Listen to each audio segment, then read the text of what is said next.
Hi guys, I'm Gabriella, and today I'm going to share with you 10 tips on making a turnaround or model sheet for your character. And what these basically are is when you draw your character from multiple different angles, so that way when you redraw them in the future, you can easily keep them looking consistent.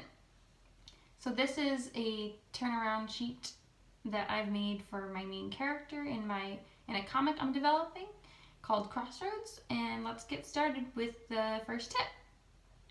So in addition to drawing your character from multiple angles, on the side of your turn sheet, I would make a list of the colors that your character uses, and just write down the hexadecimal or hex color or hex code for each swatch. So for example, this one here, I would write this down over here, and what this is just a 6-digit number with a hashtag in front, and you can find this in the value area under the color palette in Procreate, or look for it in Photoshop or whatever program you're using. And the reason I recommend writing down a list of these hex colors is because in the future, if you ever accidentally delete a swatch or lose it, or you want to draw your character in another program, you'll have these colors written down.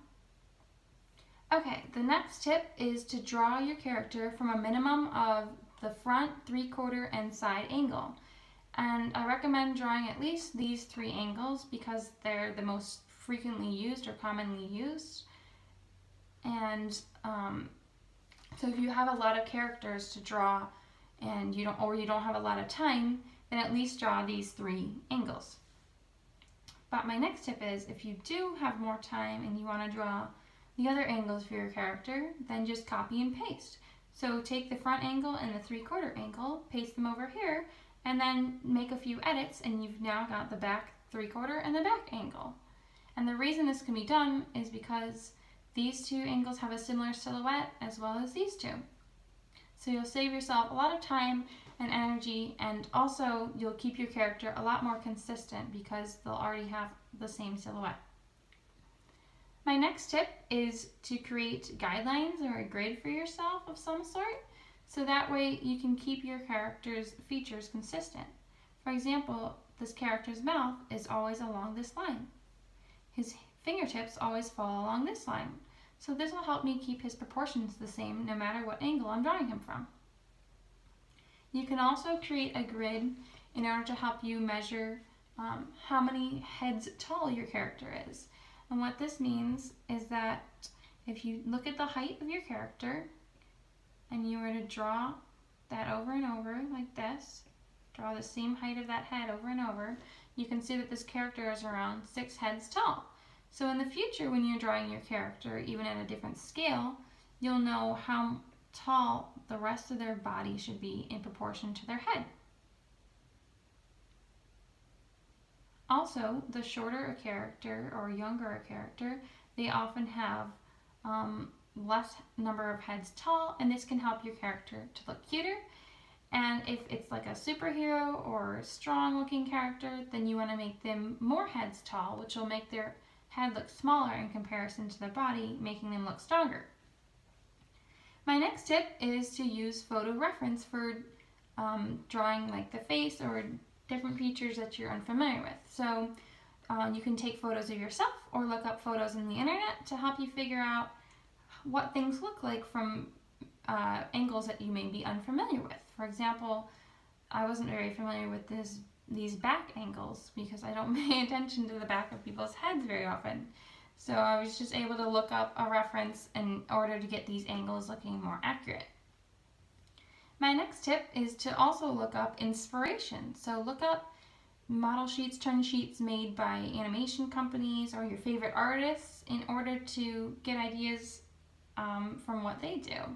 For example, I noticed that some people use a certain style where they kind of contrast like having straight lines and then having curved lines, and so I've incorporated that into my character.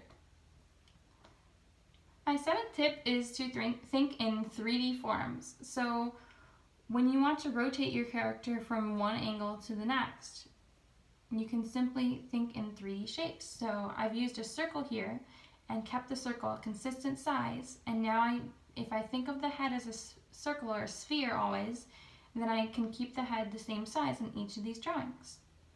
Or for something more complex, like with the upper shirt area here, I'm drawing an oval shape where I've rotated the oval. It's kind of smushed flat in from the side, and as I get to the back view, the oval is going to be looking wider. So it's going to go from narrow to wider to wider.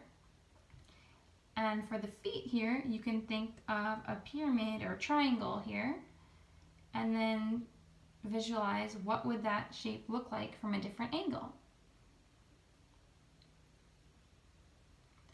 So my next tip is to print out or save somewhere your hard work that you've just done making this whole sheet for yourself, so that way you can actually use it in the future.